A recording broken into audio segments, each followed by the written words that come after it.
En 2018, à l'Université d'Utah, une chaire professorale spéciale a été créée portant le nom Chaire présidentielle de chirurgie cardio-thoracique du Dr Russell Nelson et de Dancel Nelson. Cardio fait référence au cœur et thoracique au thorax. Elle honore le travail important du président Nelson en tant que chirurgien et au soutien qu'il a reçu de sa défunte femme, Dancel. Cette chaire professorale a été payée par un fonds appelé à durer dans le temps. La personne sélectionnée pour ce genre de chaire prestigieuse reçoit une récompense, un complément de salaire et des fonds pour faire de la recherche. Le premier chirurgien à avoir été titulaire de cette chaire professorale était le professeur Dr Craig Selzman, un chirurgien cardiaque talentueux qui n'est pas membre de notre Église. Lors de la cérémonie d'attribution de la chaire au Dr Selzman, de nombreux invités étaient présents, notamment le président Nelson et son épouse Wendy. Au cours de la réunion, le président Nelson a parlé avec modestie de sa carrière de pionnier dans la chirurgie. Ensuite, le docteur Selzman a expliqué ce que l'obtention de cette chaire signifiait pour lui. Il a raconté que 4 jours auparavant, après une longue journée en salle d'opération, il a découvert que l'un de ses patients devait retourner au bloc. Il était fatigué et déçu, sachant qu'il allait devoir passer une autre nuit à l'hôtel. Ce soir-là, le docteur Selzman a eu une conversation avec lui-même qui a changé sa vie. Il s'est dit, « Vendredi, on va m'octroyer une chaire professorale portant le nom du docteur Nelson. » Le docteur Nelson était connu comme quelqu'un qui maîtrisait ses émotions, qui traitait tout le monde avec respect et qui ne s'emportait jamais. Maintenant que mon nom va être associé au sien, je dois essayer de lui ressembler davantage. Le docteur Selzman était déjà un chirurgien très bienveillant. Cependant, il voulait devenir meilleur. Dans le passé, l'équipe chirurgicale du docteur Selzman savait probablement qu'il était fatigué et frustré, car cela transparaissait dans sa façon de parler et le ton de sa voix. Mais ce soir-là, au bloc opératoire, le docteur Selzman a fait un effort conscient pour soutenir et comprendre son équipe. Il a eu l'impression que cela faisait une différence et il a décidé de continuer à essayer de ressembler davantage au docteur Nelson. 5 ans plus tard, le président Nelson a fait don de ses documents professionnels à l'Université d'Utah. Des dignitaires de l'université sont venus le remercier officiellement. À cette occasion, le docteur Selzman a pris de nouveau la parole. Utilisant les initiales du président Nelson, RMN, il a dit « Une philosophie RMN règne désormais au service de chirurgie cardio-thoracique de l'Université d'Utah. » Lorsqu'il fait face à des contrariétés, le docteur Selzman a expliqué « Je fais ce que nous enseignons à nos internes, c'est-à-dire que je me concentre, je passe à autre chose et je fais de mon mieux. Cette philosophie vit en nous chaque jour. Nous donnons à chaque membre du service et à chaque nouvel interne un insigne à accrocher sur sa blouse. Sous l'insigne se trouvent les lettres RMN. La philosophie RMN est le fondement de notre formation. Nous l'enseignons à tout le monde. » Le docteur Selzman a modifié son attitude et ses aspirations antérieures parce que son nom était dorénavant lié à celui du président Nelson. Cette série d'événements impliquant le docteur Selzman m'a emmené à me demander comment ai-je changé depuis que mon nom est associé à celui de Jésus-Christ? Ai-je adopté une philosophie chrétienne? Ai-je réellement essayé de devenir meilleur et plus semblable au Christ? Dans l'expérience du Dr Selzman, nous pouvons voir au moins 5 parallèles avec le processus que nous suivons pour prendre sur nous le nom de Jésus-Christ.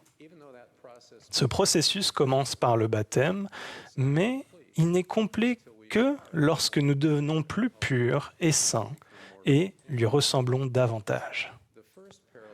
Le premier parallèle est l'identification.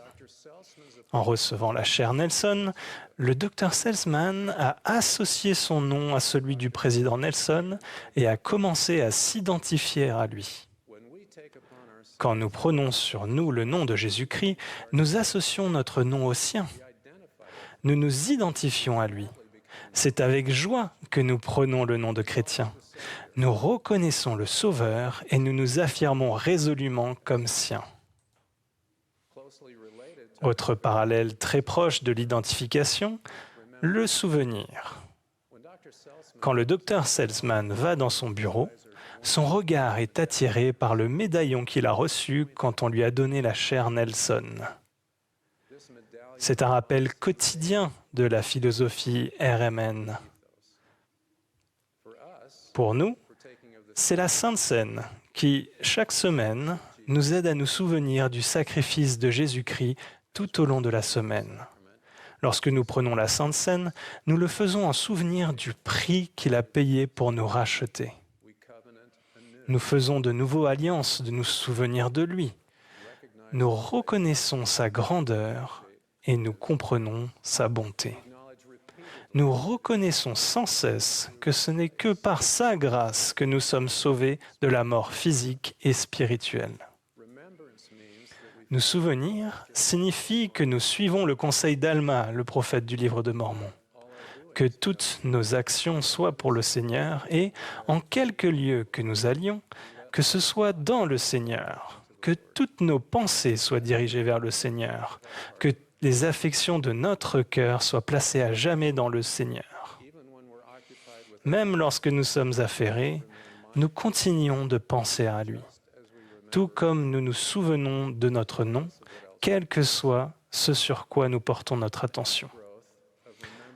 Le troisième parallèle est une des conséquences du fait de se souvenir de ce que le Sauveur a fait pour nous. C'est l'imitation.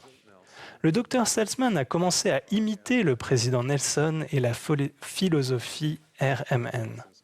Je crois que la philosophie du président Nelson n'est que la manifestation de toute une vie de disciple de Jésus-Christ. Pour nous, plus nous nous identifions à Jésus-Christ et plus nous nous souvenons de lui, plus nous voulons lui ressembler.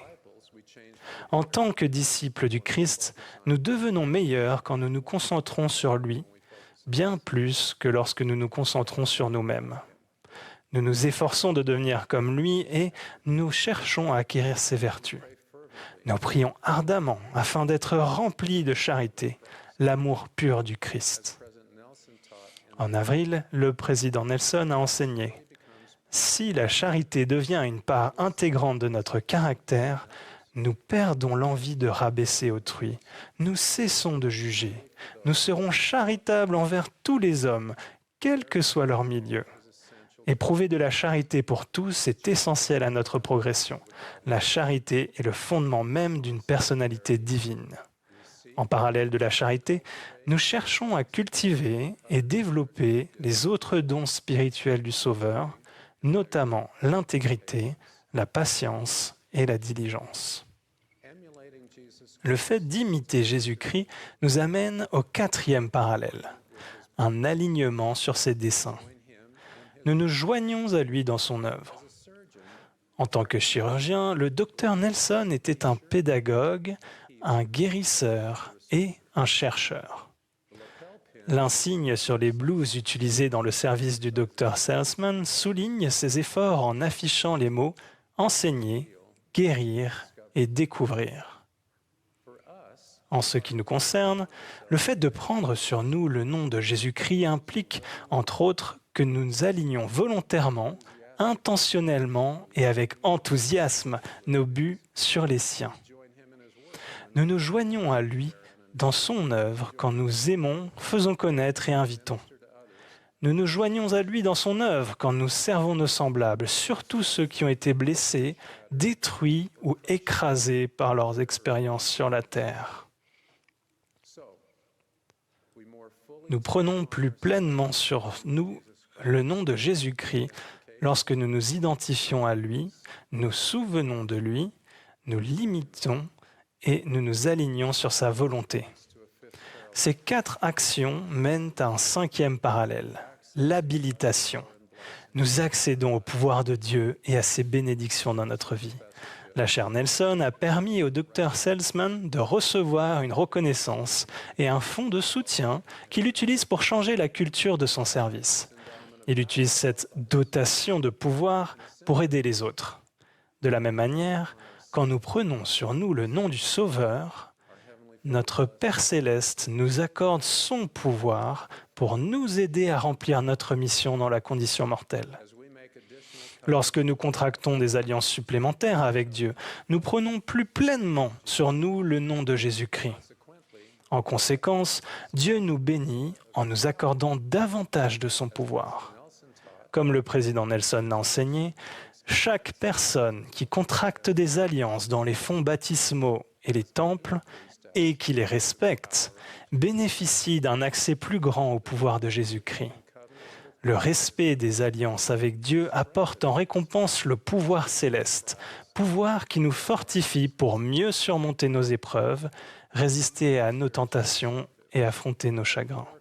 Nous devenons plus réceptifs spirituellement.